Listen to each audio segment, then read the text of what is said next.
komeza kugubwa neza wowe udahwema kudukurikirana umunsi ku wundi n'iby'agaciro ndetse nawe ujya uza kudusura kugira ngo urebe imari dushyiraho umunsi ku wundi.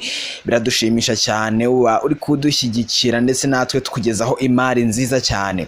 Kuri uyu munsi Nzuri Business Group nk'ibisanzwe tugufitiye inzu iherereye Kayonza muri centre ya Ndego neza, ikaba ari inzu ifite ibyumba 5 na salo, yubatse kandi mu kibanza kinini gifite ubuso bungana na metero kare 760. Igiciro cyayo ni miliyoni 5, ariko kikaba cyumvikanwaho tukaba twanaganira. Uhashaka n'isambu yo guhingamo turazigufitiye ku giciro cyiza kuri miliyoni 2 kuri hegitare imwe. Uramushaka ibindi bisobanuro biroroshye wagana Nzuri Business Group Limited, aho dukorera ni hano ku Muhima, hafi ya feruje zo ku Muhima neza hafi yaho Yamaha yahoze ikorera.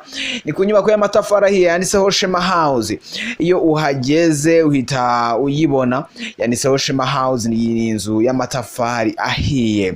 Ushobora kandi no kuduhamagara kuri 0788 48 67 cyangwa se ukaduhamagara kuri 0782220123 ubundi ukatugana tukaguhereza imari zishyushye. Iyi ni Nzuri Business Group Limited, ikaze.